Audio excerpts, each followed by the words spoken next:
पुरोगामी TV news, महाराष्ट्राचं आपल्या हक्काचं मराठी चॅनल।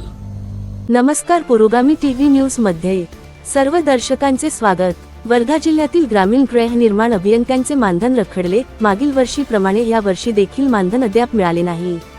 ग्रामीण गृहनिर्माण अभियंता हे पद शासनाने 2016 या वर्षीपासून निर्गमित केलेले असून CSCE गव्हर्नन्स या बाह्य यंत्रणेमार्फत सदर पदाची नियुक्ती पंचायत समिती स्तरावर केलेली आहे।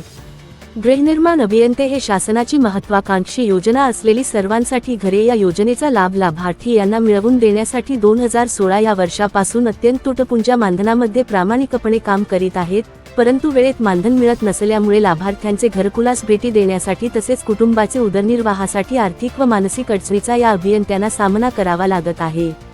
प्रत्येक मुख्य सणाला हक्काचे मानधन मिळविण्याकरिता गेले 9 वर्षापासून प्रशासनास व शासनास पत्र व भेटी देऊन मानधन मागावे लागत आहे, तरी सुद्धा मानधन वेळेत मिळालेले नाही। त्यामुळे सण त्योहारात सुद्धा मानधन मिळत नसल्याने आर्थिक व मानसिक त्रासदायक ठरले आहे।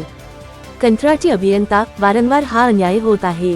मुख्य म्हणजे या योजनेचे तांत्रिक काम पाहणारे कर्मचारी म्हणून तालुका स्तरावर ग्रामीण गृहनिर्माण अभियंता हे गेले 9 वर्ष कंत्राटी पद्धतीने अतिशय तुटपुंजे मानधन घेऊन तालुका व गाव पातळीवर जाऊन मेहनतीने काम करत आहे। योजनेतील इतर सर्व कंत्राटी कर्मचारी यांना प्रतिमाह वेतन मिळते, परंतु ग्रामीण गृहनिर्माण अभियंता यांना प्रति घरकुल 1140 रुपये एवढे मानधन मिळते, तेही दर 3 महिन्यांनी मिळणार असे म्हटले जाते, परंतु आजपर्यंत ग्रामीण गृहनिर्माण अभियंता यांना कधीच त्यांचे मानधन हे 6 महिन्याच्या आत मिळालेले नाही।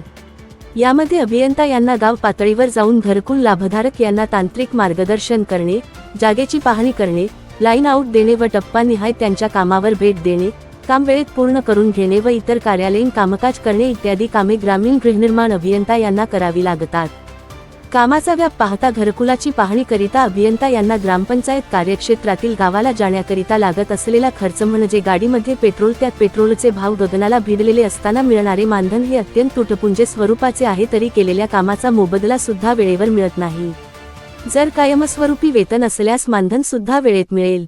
त्यामुळे जिल्ह्याचे संपूर्ण प्रलंबित मानधन व कायमस्वरूपी वेतनाची मागणी शासन पूर्ण करीत नाही, तोपर्यंत पूर्णपणे काम बंद राहील असा इशारा दिला आहे। पुरोगामी टीव्ही न्यूज वर्धा।